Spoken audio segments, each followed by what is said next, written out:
iremos falar sobre o mundo estranho que estamos vivendo. Coisas excepcionais, coisas sobrenaturais têm acontecido e a maioria das pessoas não percebem a natureza dando sinais, o mundo espiritual dando sinais, mostrando que algo magnânimo, algo maravilhoso há de acontecer. Maravilhoso para os que são obedientes a Cristo em espírito e verdade.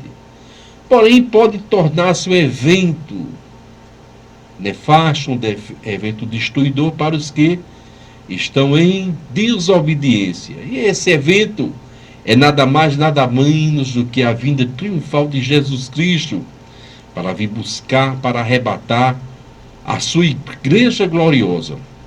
E quando falava a respeito do mundo estranho que estamos vivendo, lembro-me que quando criança, os mais velhos diziam que um dia nós viríamos muitas coisas estranhas.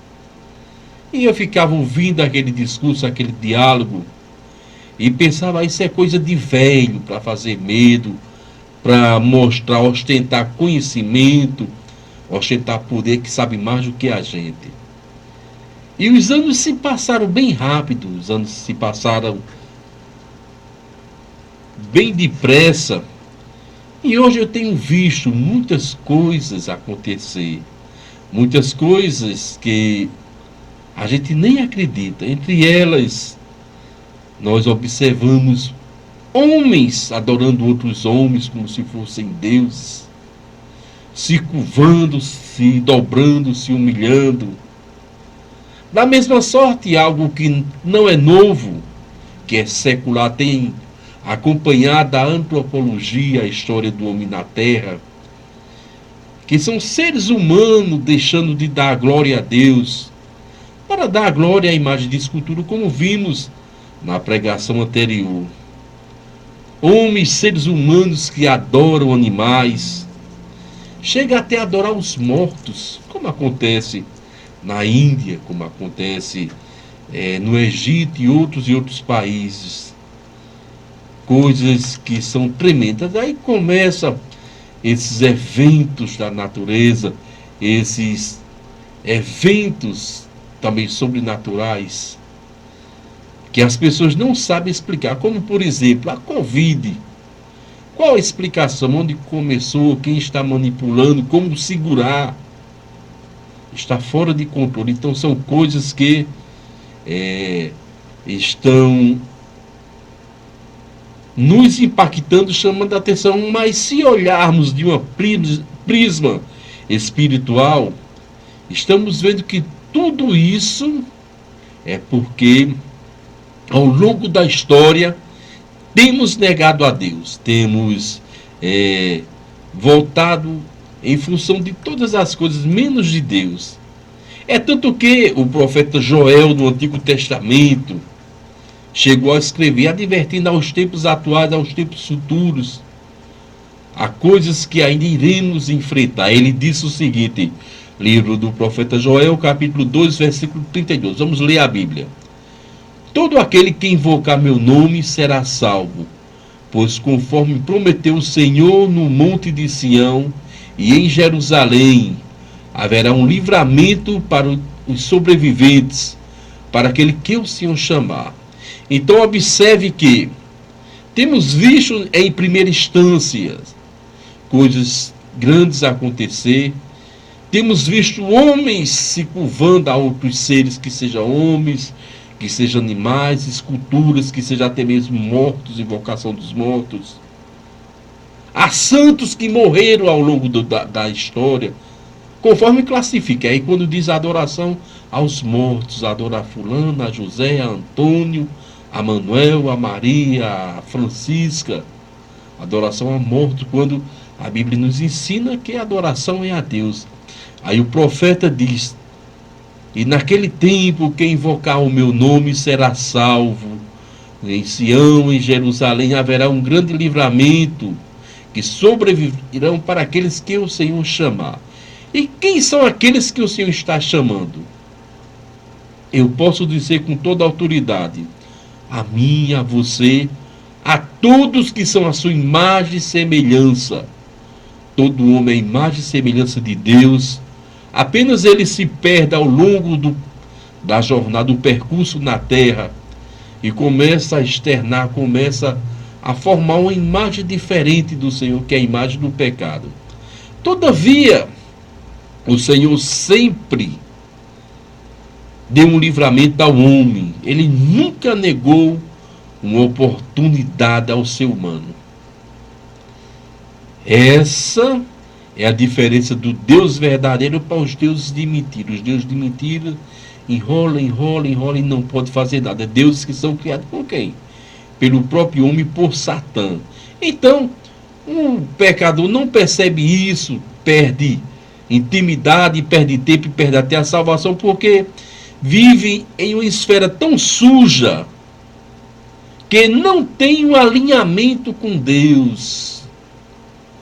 Tem alinhamento com tudo, com filosofia, com sociologia, com psicologia. Agia da vida, eu digo de uma maneira assim, debochada. Mas não alinha o seu coração, não alinha a sua mente com Deus, e o mundo começa a ficar estranho, porque aonde não há a presença de Deus, aonde não há a liberdade do Espírito Santo, começa-se a perder o foco, a vitalidade espiritual, e quando ali a vida espiritual sai, os demônios começam a atacar, começam a investir.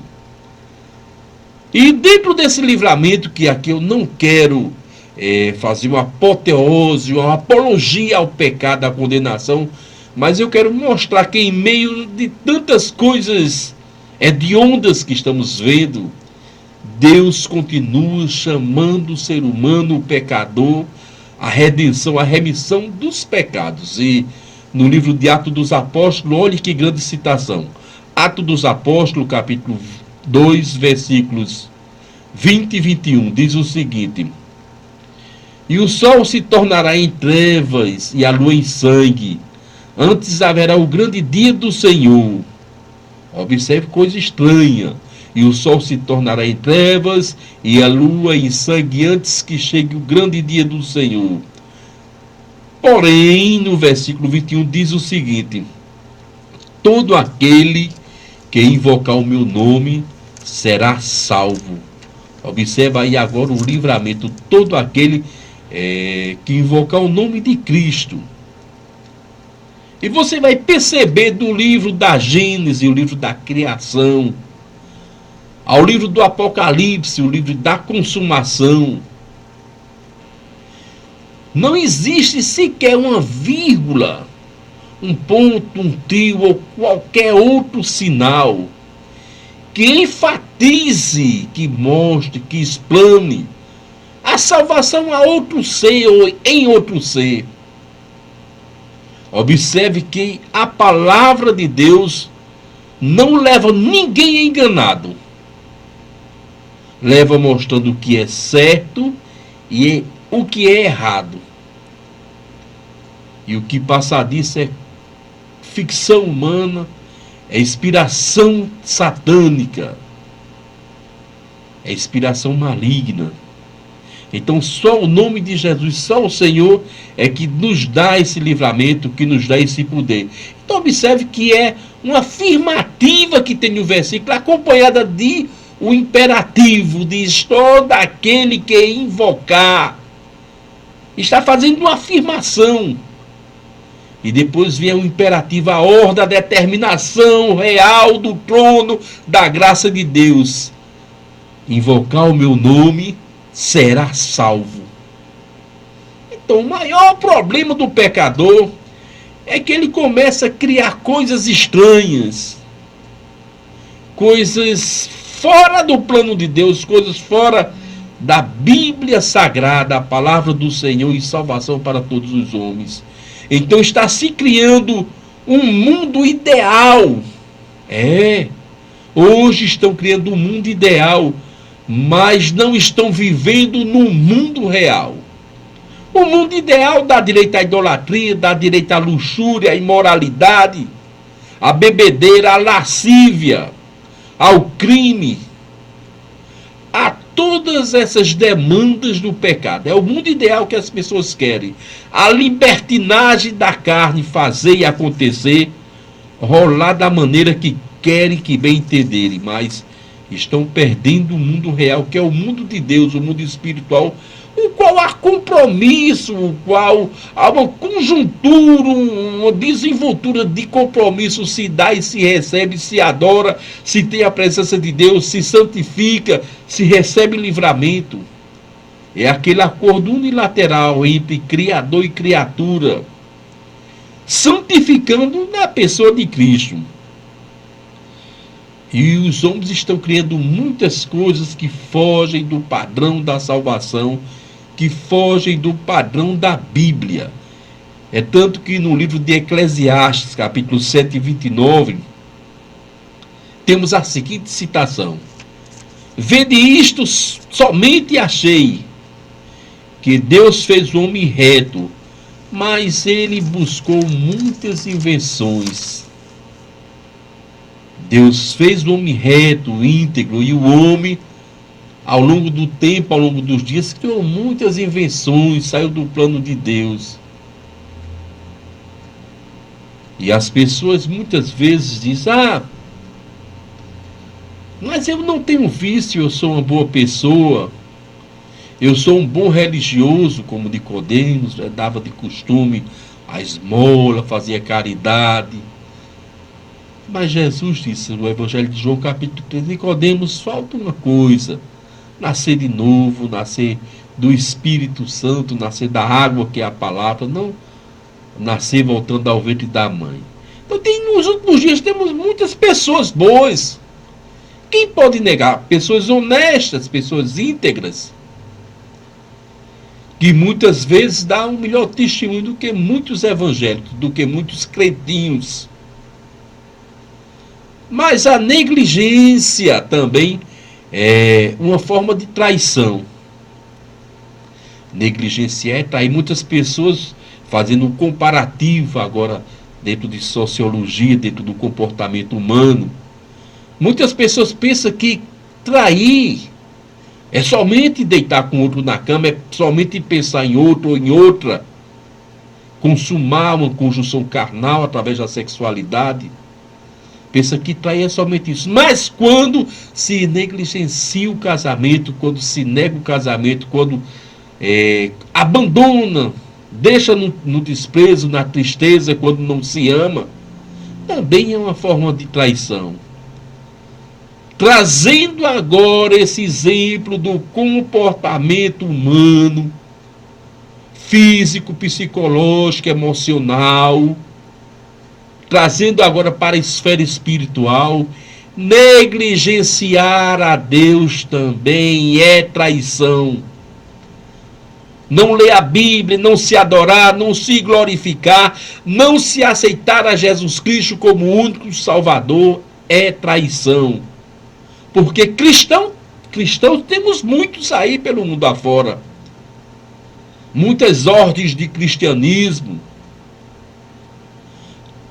Mas quando se começa a conversar, percebe-se que essas pessoas nunca aceitaram a Jesus Cristo como Salvador. Nunca fizeram uma declaração de fé conforme Romanos capítulo 10, que diz que se com tua boca confessar, se com o teu coração crer, serás salvo. São cristãos profetas que diz que vive como os outros vivem. A prova é que deixa de glorificar a Deus para glorificar outras coisas. Isso é negligenciar. Isso aí é negado. Não, mas eu não traí a Deus, não. Beleza. Mas não ama a Deus, mas não serve a Deus. Mas não vive em função do Evangelho. É negligente. Segue todo tipo de credo, de crença, de instância humana, de bula humana, de catequese humana, mas não vive o Evangelho, negligencia o Evangelho. Amar o próximo como a ti mesmo, amar a Deus sobre todas as coisas. E por aí se vai, porque quando se ama a Deus, não se tem tempo para nada, porque Deus ocupa todos os espaços da vida, 24 horas por dia. Dorme pensando em Deus, sonha pensando em Deus, acorda pensando em Deus, passa o dia falando de Deus, porque Deus é o tudo e o todo. Então as pessoas estão negligenciando. Aí o motivo pelo qual o mundo está estranho. O mundo está diferente. Então, negligenciar é abandonar, é ignorar, é trair. É deixar a Bíblia como manual de fé, como manual de vida, para botar outros livrinhos, botar outras coisas, fazer a obra de Deus fraudulentamente e relaxadamente. Motivo pelo qual Jeremias, lá no Antigo Testamento, parece que ele via essa geração de hoje, a geração pós-modernista, a geração da comunicação, a geração que sabe de tudo, que está em primeiro em todas as notícias. Ele olhava para os dias atuais, no capítulo 48, versículo 10, diz o seguinte: maldito é aquele que fizer a obra do Senhor relaxadamente. Maldito é aquele que retém a sua espada do sangue. Botou até um comparativo com um criminoso, observe bem. Mas a partir a que fizer a obra de Deus negligentemente, negligenciando, achando que está servindo a Deus, mas não está, achando que é do Evangelho, mas não é. Então vamos despertar, vamos ter cuidado para não cair nas ciladas, não cair nas armadilhas de Satanás, e com isso viu o prejuízo, viu o sofrimento eterno. Então é tempo da gente mudar, é tempo da gente melhorar, não para ter um mundo melhor, como os hedonistas dizem. Hedonistas são aqueles que querem viver um mundo perfeito dentro do pecado. Jesus Cristo disse que seria assim, porque Satã está aqui na terra, está operando, está fazendo tudo para destruir. Então não há como ter Éden no planeta Terra, mas há como ter uma vida eterna, algo melhor do que um Éden, o jardim do Éden, né? No prazer, no céu, aceitando a Jesus Cristo como único e suficiente Salvador. Que o Senhor vos abençoe rica e abundantemente.